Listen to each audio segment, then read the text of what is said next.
"Brian, please tell me you paid her." That was the line. The moment everything flipped. When the air got thin and the room went cold. It came out of Marissa Cheng's mouth like a bullet. Sharp, clipped, stunned. I wasn't even in the building, but I heard about it within the hour. Someone texted me from the boardroom. No subject, no context, just the quote. And I knew exactly what had happened. But to explain how we got there, we need to rewind. I knew something was off the second Kara started replying with one-word emails. We'd worked together for over a decade. She doesn't do yep and noted. She's the type to write full paragraphs in Slack, color-coded calendar invites, triple confirmations. So when I reminded her, politely, that my 6-year deferred performance bonus was set to vest this Friday, and all I got back was, "Got it," I didn't panic. I documented it. I've worked in compliance too long to let my ego speak first. Cordelia Ventures wasn't some plucky startup when I joined. It was a mid-market mess. By year 2, we were acquired. By year 4, restructured. By year 6, acquired again. Every pivot, every reorg, every culture shift, I stayed. Quiet, steady, focused. I don't do open letters or LinkedIn think pieces. I do clauses, frameworks, cross-border policy threads so tight you could hang a man's career from them. And some days, that's exactly what they do. Which brings me to this past December. Quietly, in the 3rd week, I sent HR a calendar ping. Final confirmation on performance vesting window. No reply for 48 hours. Then a vague, "We'll get back to you." Right. I pulled up the 2019 retention amendment, scanned it. There it was. Clause A 22C. Custom drafted, post-acquisition, because I didn't trust the new CFO to honor the existing package. Termination without cause within 30 days of vesting shall trigger accelerated bonus payout within 48 hours. I highlighted it. Saved it as PDF, sent a copy to my attorney, just in case.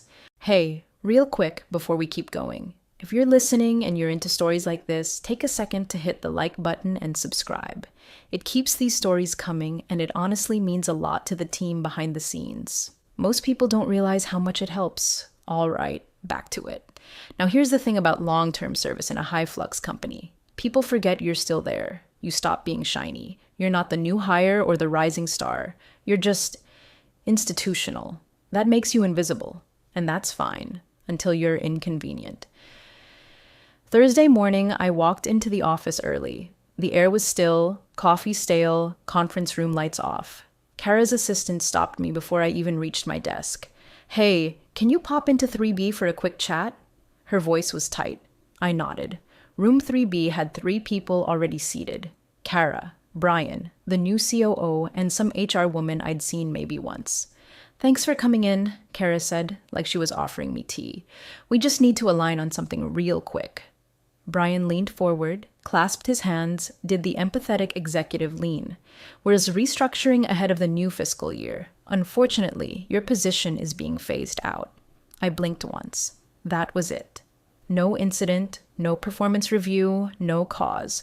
Just a bullet point memo read aloud in corporate monotone. "You'll receive your final check by end of next week," Brian added. "We appreciate everything you've done." I didn't argue.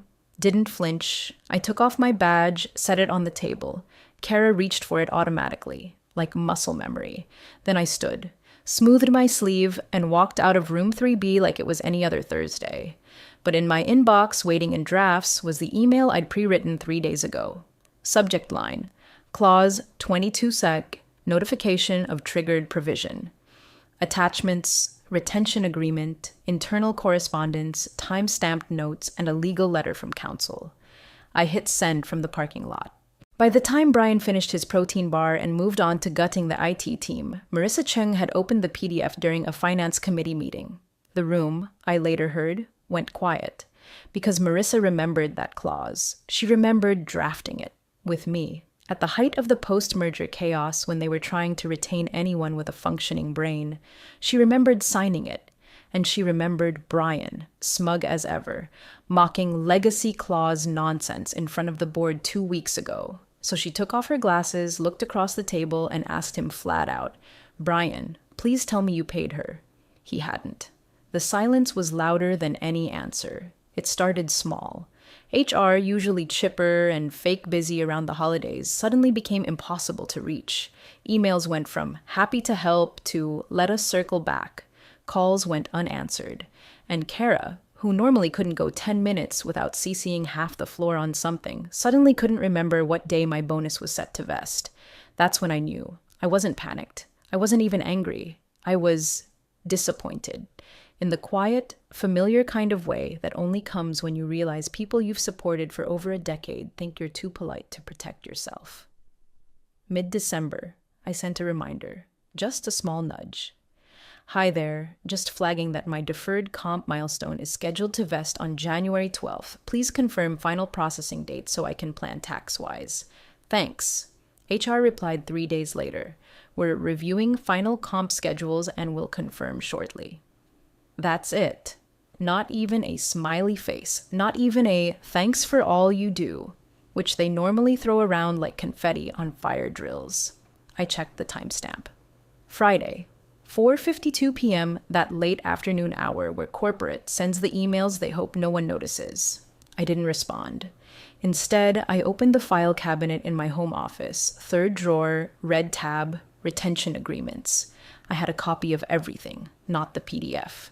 The original paper, signed in ink. Page 6 was what I was after. Clause 22C in my handwriting, margin noted during the 2019 chaos. The first acquisition had just finalized, and the CFO, Rick, remember him, was trying to pull everyone's long-term incentives forward by rolling them into a future package. I knew what that meant. Vanish it now, promise it later, and 6 months in, you're lucky if they remember your name. I pushed back. Hard. Rick didn't like it, but legal couldn't justify stripping vested terms from retention agreements mid-cycle. So I worked with Marissa, yes, that Marissa, to write in 22C. Termination without cause within 30 days of scheduled bonus vesting shall trigger accelerated payout in full within 48 hours. I remember she paused when we added that last part, within 48 hours. Isn't that a little aggressive? She asked, pen hovering. It's precise, I said. You don't want interpretation. You want math. We left it in, and now, here we were, 5 years later. Rick was gone. So was most of the executive bench, but the clause, still there, still binding, still mine. I printed a fresh copy, highlighted 22C in yellow, stapled it to a fresh cover sheet, and wrote the date in black ink. December 19th. I added a screenshot of my email to HR, the one confirming vesting on January 12th, just in case someone got amnesia later. Then I went back to work. Finished the compliance review for a cross-border tax reconciliation project that no one else wanted to touch. Cleaned up the vendor attestation spreadsheet Kara had asked for. Responded to 3 separate Slack threads about the new SOC2 policies. I didn't check in again with HR. I didn't need to. Because that's the thing about working in compliance. You know when a pattern's off. You don't need a whistle or a red flag. You just notice the silence. Kara started slipping too. Normally, she looped me in on everything. Upcoming audits, vendor risk flags, anything tangentially legal. Suddenly, I was getting soft-launched out of conversations. Meetings I used to lead became optional for me, then missing from my calendar altogether. It was subtle, intentional, timed, and honestly, not even original. I've seen it 100 times. In other companies, in other departments, it's always the same. A soft push to the side, just enough ambiguity to blur retaliation with restructuring. And always right before something vests. They thought they were playing chess. But I wrote the board, so I kept quiet. I finished my work. I archived every email, saved every thread, logged every meeting. I didn't mention clause 22C again, because they'd already acknowledged the date in writing. Kara had even replied to a team-wide message 2 months ago confirming bonus vesting schedules. I had the email saved, forwarded, time-stamped. They were building a trap. But they didn't check for tripwires. I had already handed my attorney the packet. We agreed I wouldn't say a word unless they pulled the trigger. And if they did, 48 hours, compound interest, and a clause they forgot. But I didn't. I didn't cry, didn't ask why, didn't even blink. You don't flinch when you already know the bullet's coming, you just watch it arrive. Thursday, 9:03 a.m. Kara stopped by my desk like she was dropping off a birthday card. Hey, quick chat in 4C? That's all she said. No smile, no, how was your night? Just those 5 syllables. And that brittle little voice, stretched so tight I could hear the guilt in the back of her throat. I knew. I grabbed my notebook. Not the leather one I use for team meetings, the black spiral bound I keep for HR conversations, the one with every date, every clause reference, every signature I'd ever been asked to just trust. Tucked it under my arm and walked down the hall like I was heading to any other meeting. Glass conference room, 2 people already seated. HR, someone new, mid-30s, nervous posture, and Brian. Of course, Brian. The new COO who started 6 weeks ago and already spoke like he owned the building. I think he still believed synergy was a leadership skill. Kara was standing by the door, pretending to fiddle with her phone. "Thanks for coming," she said, as if I had a choice. "Let's go ahead and get started." She sat, smoothed her blazer, smiled. But it wasn't her real smile. It was the one I'd seen her give contractors right before ending their engagements. "This isn't easy," she said, eyes flicking between me and the table. "But after reviewing organizational priorities, we've decided to restructure your role, effective immediately. No apology, no handshake, just a clean kill in business casual." Brian jumped in, like he was tagging himself into a wrestling match. "I'm sure you understand, this is standard across the industry, especially as we realign ahead of the new comp cycle. It's not personal." That was the first time I wanted to laugh. Not personal? I'd been with Cordelia Ventures for 11 years. I'd covered 5 departments, survived 2 acquisitions, cleaned up 3 borderline compliance disasters that could have cost them federal contracts, and done it quietly. No leaks, no credit, just clean systems, 0 fines, and a spotless audit trail. And now? Standard realignment. I said nothing, just opened my notebook, tore out the top page where I'd written Thursday, 9 a.m. in neat black ink. I folded it once, slid it into my bag, then unpinned my badge and placed it in the center of the table. Kara reached for it, but hesitated. Brian looked vaguely satisfied, like he'd done something brave. "You'll receive your final check by end of next week," he said, leaning back, "and we're happy to provide a letter of recommendation if needed." That was when I met his eyes. Just once. I didn't glare. I didn't smile. I just looked at him for exactly 3 seconds, long enough for him to feel something shift. He didn't know what it was yet, but he would. I stood, picked up my bag, adjusted the strap. My voice never rose, never cracked. "I'll be out within the hour." Kara looked relieved, like she expected me to argue. I didn't give her the dignity. As I walked out, the HR rep cleared her throat. "If you have any questions, feel free to..." But I was already gone. Back at my desk, I didn't pack pictures or plants. I didn't cry in the bathroom or take one last stroll through the halls. I opened my laptop, logged in one final time, and opened the email draft I'd prepped 6 days ago. Subject line, Clause 22C, Formal Trigger Notice. Attachments. Signed retention agreement with annotation, screenshots of HR and supervisor correspondence, internal memo from October confirming final vesting date, and a 1-paragraph statement from my attorney. The language was calm, surgical, neutral in tone but legally loaded. I hit send. Then I closed the lid and walked out. Badge surrendered, severance promised, and a countdown already ticking. 48 hours. That's what the clause said. Accelerated payout, no deferral, non-negotiable. Interest compounding hourly after deadline. They thought they beat the system. They never realized I built the system. At exactly 2:11 p.m., Marissa Cheng stopped speaking. She was mid-sentence, something about cross-border capital exposure and Q1 currency hedging, when her laptop screen pinged. She glanced down, saw the subject line, and froze. There's a particular look people give when they realize they've just touched a live wire. No panic yet, just the immediate, unmistakable recognition that something is very, very wrong. She reread the email. The sender, Kenneth D. Halverson, my attorney. The subject, Clause 22C, Formal Trigger Notice. Attached, a zipped folder containing my original signed retention agreement, highlighted in bold, bright yellow, Clause 22C. Also inside, a 6-email thread between me and HR confirming the bonus vesting schedule, calendar invites showing internal acknowledgement, and a forwarded message from Kara, dated November 2nd. time-stamped 4:12 p.m., saying plainly, "Your deferred comp will vest on January 12th as scheduled. Let us know if any tax planning questions come up." It was all there. Marissa blinked once, then again.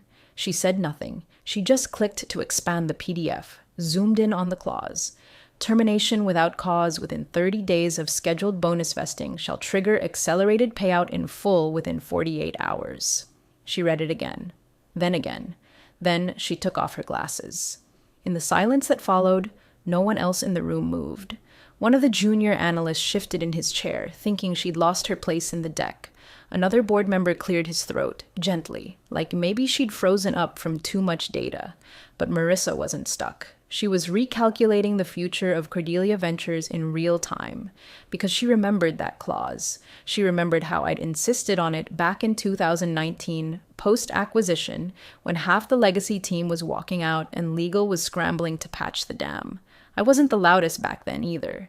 I just sat in the corner of her glass-walled office, pen in hand, and said calmly, "If you're serious about retention, we need teeth." Marissa had pushed back. Tried soft language. I declined. We landed on 22C together. Now she was staring at it again, 5 years later, watching the words boomerang through time with surgical precision. She turned slowly to the head of finance, whispered something. He leaned in, read over her shoulder. His eyebrows rose, once, then again. The junior counsel beside him reached for his iPad, trying to pull the employment agreement database. Too late, they'd pulled the trigger. I'd just handed them the bullet. Marissa opened another file in the attachment pack, my attorney's formal letter of notice. It was barely 1 page, professional, dry, but devastating. To whom it may concern, as of 10:03 a.m. this morning, our client was formally terminated without cause within the 30-day window outlined in Clause 22C of her retention agreement. This clause requires full accelerated payment of the deferred bonus within 48 hours of termination. Please note that failure to comply activates the penalty terms as detailed in Section 22D, including but not limited to. She didn't need to read further. She already knew what 22D said. Compound interest, hourly penalties, no grace period, no clause allowing for review. They had 47 hours left. The silence stretched. Brian wasn't in the meeting. Kara wasn't either. But Marissa was.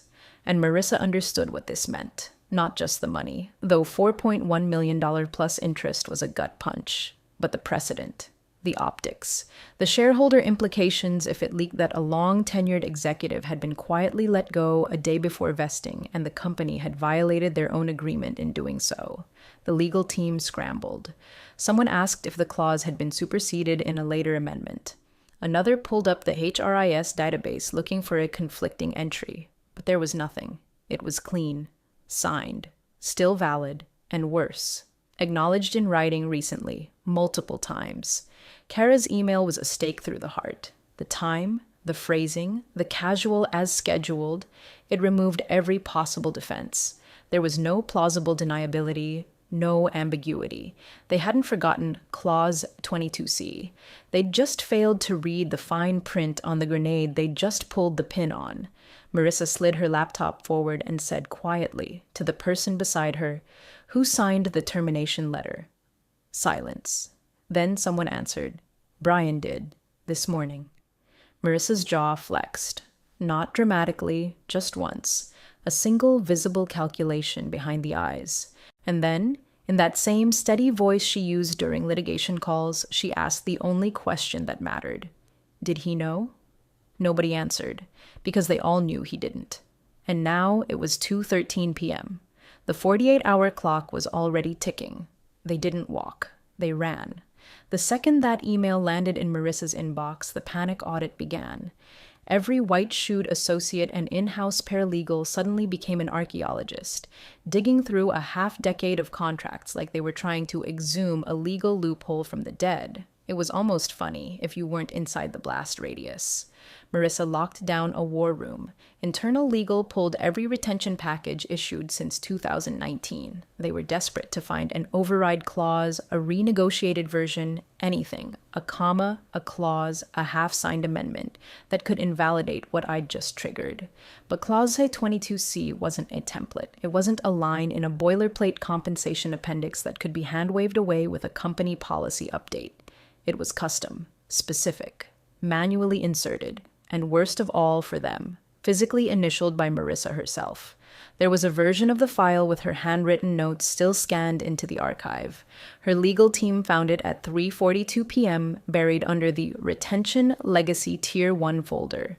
She'd circled the clause in blue ink back in 2019 and written one word beside it: enforceable. She'd meant it then as reassurance. Now it read like prophecy. The audit spiraled. HR was pulled into an emergency session. The head of talent tried to argue that perhaps the clause had been sunset in the 2021 policy overhaul. But the compliance lead checked the metadata. My agreement had never been touched since 2019. No updates, no revisions. It stood, legally, fully intact. They tried another route. Maybe I'd agreed implicitly to new terms when I signed the 2022 benefits recap, but that only covered health plan changes and WFH stipends, nothing about equity or deferrals. Strike 2. Meanwhile, someone from payroll chimed in that they had already queued the final paycheck, but not the bonus, and if the bonus had to be paid by Saturday at 10:03 a.m., well, it wasn't in the system, and it wouldn't be in time. Strike 3. Then came the real problem: documentation. Because it turns out, Kara had acknowledged my bonus vesting date not once, but twice. First, in a Slack thread from October when she tagged me in a reminder to finalize compliance review ahead of your bonus vesting on Jan 12. Second, in an email sent 6 weeks ago, subject line, year-end review planning. Line 4, since your bonus vests January 12th, we'll get everything wrapped before then. 2 confirmations, both in writing, both archived, and both timestamped before they tried to cut me loose 24 hours too early. It wasn't just a bad look, it was a legal admission. Brian, meanwhile, was blissfully unaware of the magnitude of the misstep. He'd been brought in for cultural cleanup, the kind of executive who gets hired not for what he understands, but for what he's willing to cut. He thought he was being decisive, efficient. A financial grown-up trimming the fat before the next comp cycle. He had no idea he'd just triggered a landmine with his own signature. But now Marissa did, and every lawyer in the building did too. The board's risk officer flagged the issue internally as a Tier 1 payout liability, which translated from corporate legalese meant, if we don't fix this by tomorrow morning, we're screwed. The clause was binding, the evidence was stacked, and the payout was now on a timer. $4.1 million, plus penalty interest, hourly. They tried to find a wedge. Maybe I hadn't technically been terminated yet. Maybe there was a processing delay. Could they argue that the restructuring notice wasn't final until paperwork was filed? Nice try. Unfortunately for them, Kara had already removed my admin access. HR had already emailed me my Cobra packet. And my badge had already been deactivated at 10:03 a.m., meaning the 48-hour timer wasn't theoretical. It was already ticking. They had 19 hours left before interest kicked in. Brian finally got looped in around 4:30 p.m. According to someone who saw it, his first question was, why didn't someone tell me this clause existed? Marissa didn't answer. Because the truth was worse than a missed email. The clause hadn't been hidden. It was right there, page 6, bolded, initialed. They hadn't ignored it. They just never bothered to look. And now, they were about to find out what 22C really cost. Friday morning, 10:03 a.m. on the dot. The moment the countdown expired. That's when a junior associate, second year, bright, over-caffeinated, the type who triple checks page numbers, walked into the legal war room with a copy of my agreement and said 6 words that turned everyone pale. There's a penalty clause. It compounds. Marissa didn't look up right away. She was reviewing a possible back pay workaround, trying to stall the inevitable. But then the associate laid the page flat, tapped once, and said, quieter this time, Clause 22D. It activates automatically at the 48-hour mark. She looked, read, reread, and then the silence hit like a dropped elevator. It wasn't just a payout deadline, it was a financial time bomb. Every hour after 10:03 a.m., the company would owe an additional $7,400, compounded. The language was airtight. No discretionary clause, no reasonable best effort, no wiggle room, just a hard number, a hard deadline, and a hard-coded escalation. They had missed it by exactly 4 minutes. 4 minutes, and now the meter was running. The penalty clause was written like a trap door. Back in 2019, when I negotiated the retention package, I'd insisted on it. Everyone thought I was being difficult. "We'd never terminate you mid-vesting window," the old CFO said. "That'd be insane." And yet, here we were. They didn't even realize the compounding was hourly until the junior associate highlighted the calculation table embedded in the clause language. Marissa double-checked the math with a financial controller who ran the projection.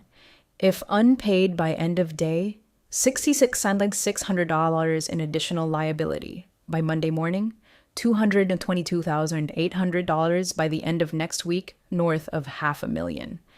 Brian finally arrived in the room at 10:17 a.m., still smug, still trying to spin it. "Can't we just expedite the payout now and avoid the interest?" he asked. Marissa looked at him like he'd asked if they could unsend the moon. "We're already accruing," she said. "The clause says within 48 hours, not upon intent to pay. The penalty's active." Brian frowned. "But I didn't approve that clause." "No," she said evenly, "but you signed the termination letter." Silence. Someone pulled it up on the screen. Dated, January 10th, time-stamped, 10:03 a.m., his name, his signature. They had fired me 24 hours before my vesting, without cause, with written confirmation of the vesting date on file, and no payment initiated within the clause's limit. They couldn't even pretend it was a mistake. It was a case study in arrogance meeting documentation. Brian's jaw tightened. He tried to pivot. "We can renegotiate the terms. She'll take a settlement." Marissa didn't blink. "She hasn't responded. Her attorney has. And the attorney sent us this." She tapped the screen again. It was a single sentence. "All terms remain in force as originally filed." That was it.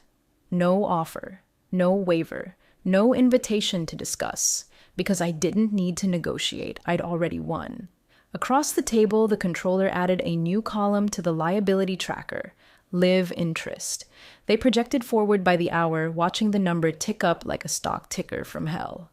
Brian finally sat down. His confidence cracked just slightly. "You're telling me this could cost us?" "Yes," Marissa cut in. "I'm telling you it will cost us. Unless we pay immediately and hope she doesn't enforce late penalties retroactively in court. And even then, they'd have to hope I was feeling generous. They weren't just facing a financial hit. They were staring down a legal embarrassment, one that would have to be disclosed in the next investor filing, one that would trigger questions from the board about executive competence, one that would stick to Brian's record like tar, a long-serving compliance lead, terminated 24 hours before bonus vesting, with a clause they never read, and now they were bleeding cash by the hour. At 11:14 a.m., payroll flagged that initiating a wire that size by noon would require 2 CFO-level signatures, plus legal clearance due to the active dispute flag in the system. At 11:46 a.m., legal called the CFO's office. He was at lunch. At 12:22 p.m., the wire still wasn't cleared. And at 1:03 p.m., the clock ticked over again. $7,400 more. The building was silent.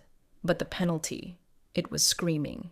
At 12:47 p.m. exactly, less than 2 hours after the 48-hour deadline passed, my phone buzzed. One new email. Subject, urgent clarification and request sender, Marissa Cheng. No assistant, no legal copy-in, no boilerplate signature block. Just her, direct, personal. I opened it. Skimmed it once, then again, slower. "We are currently processing your payout. Please confirm updated bank details at your earliest convenience. Additionally, if possible, we would appreciate a brief discussion regarding your confidentiality obligations and professional conduct clauses moving forward. Let us know a convenient time." There it was, the shift. "No, we're sorry. No admission, but every word carried the soft tremor of panic pressed into professionalism. The kind of message you write while a CFO breathes down your neck and the board asks how a mid-level departure became a financial hemorrhage. I sat still for a moment, rereading that last line. Let us know a convenient time. I imagined Marissa hunched at her laptop in a windowless room, legal pads everywhere, Brian pacing behind her, trying not to yell, the controller refreshing the compounding spreadsheet like it was a bomb countdown. Every tick of the clock draining another $7,400 from their books. And all she had left was this email, hoping I'd blink. I didn't. I didn't reply at all. Instead, I forwarded it to Kenneth, my attorney, and went back to folding laundry. There's something beautiful about mundane chores when $1 million check is crawling toward you in hourly regret.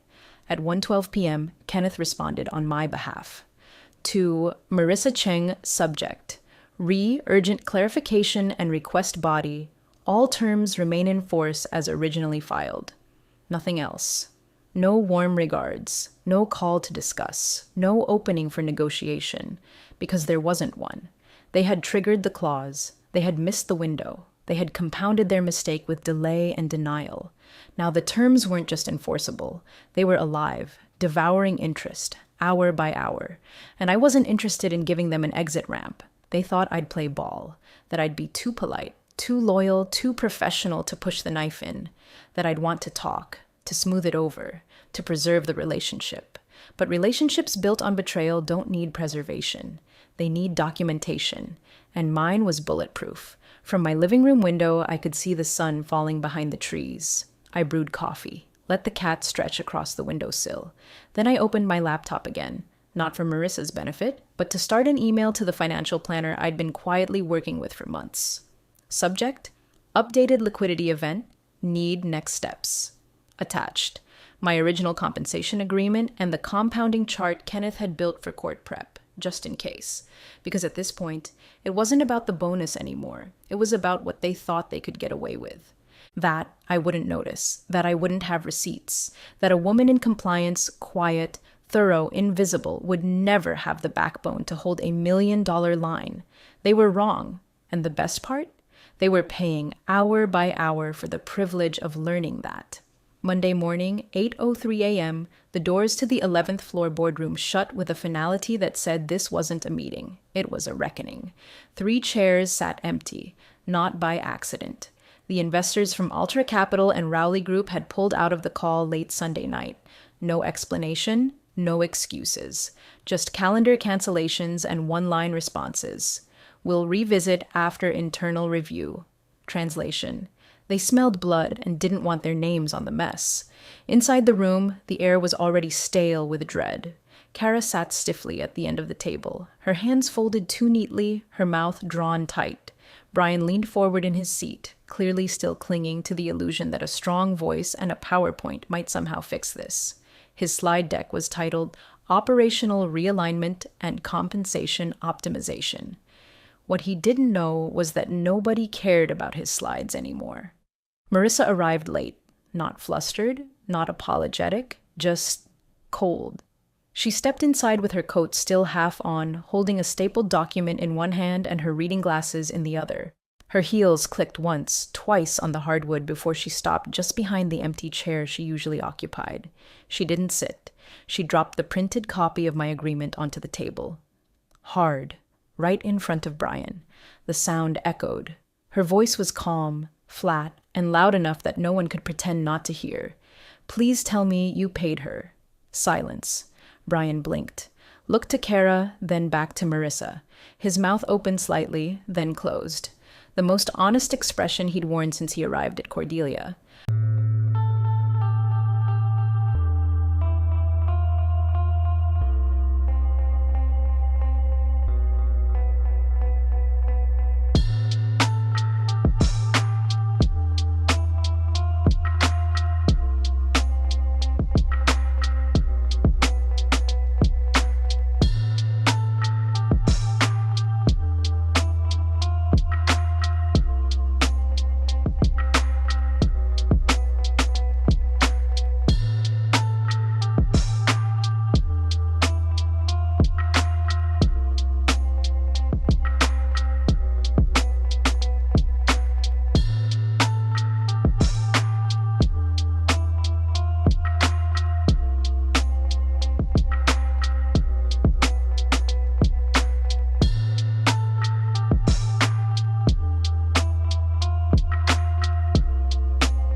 Legal was still reviewing, he started.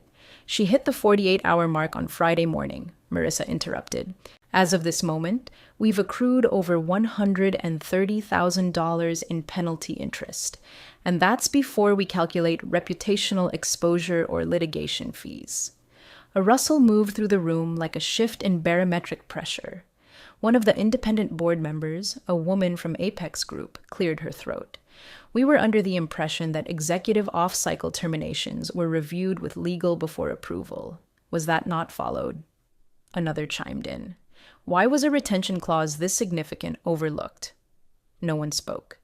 Kara looked down. Brian sat rigid, blinking as if he was still buffering. Then came the real dagger.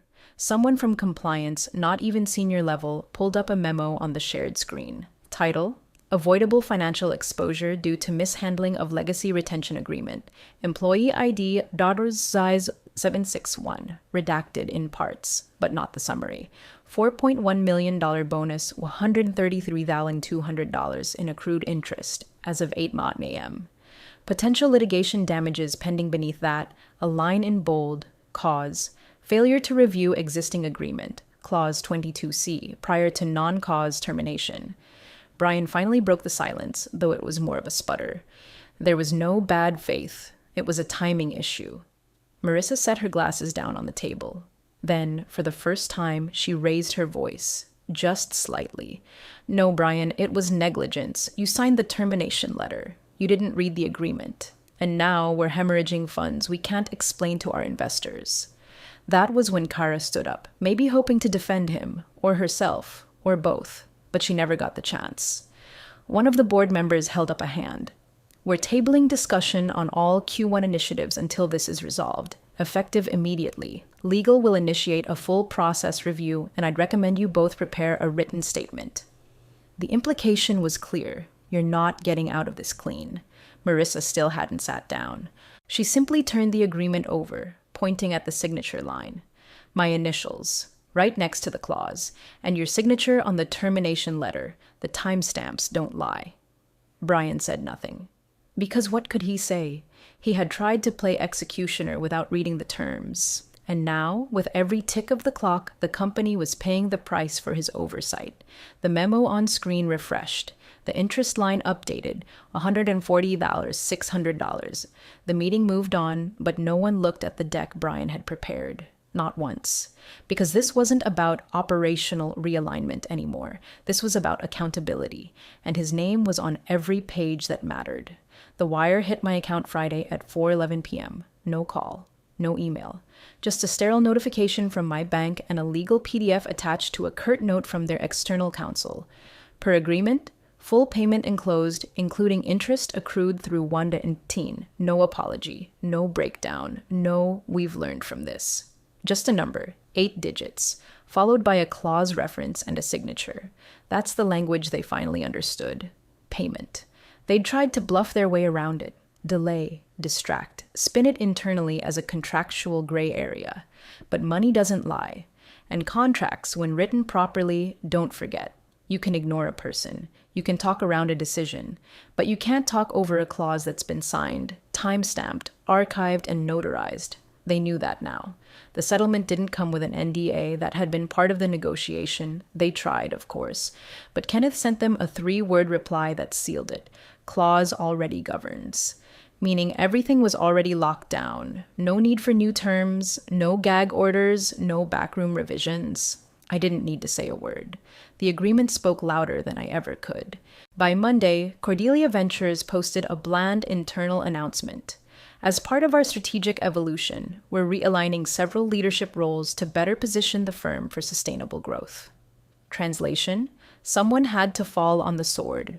Brian's LinkedIn went dark 2 days later. Kara's calendar was wiped before Q2. The controller who flagged the compounding interest took over interim operations, and quietly, without press, without ceremony, the entire executive comp review committee was restructured under direct board oversight. But the best part? It came in April, buried deep in a shareholder disclosure, page 87 of the quarterly filing in an appendix almost no one reads. Right beneath a line about executive compensation anomalies and performance-adjusted settlements was one single sentence. Settlement executed per clause 22C, effective retroactively. No name, no amount, no commentary. But there it was, in legal ink, on public record. Not because I demanded it, because the clause did. I didn't post about it, didn't share screenshots or fire off a dramatic goodbye message to the company Slack. I just printed the disclosure, clipped it to the back of my original retention agreement, and filed it with a quiet satisfaction. Not every win needs volume. Some wins arrive like wire transfers, precise, private, irreversible. They thought I was the invisible one, the back office name, the quiet woman in compliance whose job was to clean messes, not make waves. But they forgot. I wasn't cleaning messes. I was documenting futures. And when they made me one of their problems, I became the clause they couldn't ignore. They fired me on a Thursday. I was paid by Friday. And every tick of that clock, every dollar of interest was just a line from a document they never bothered to read. No voice was raised, but every clause was heard.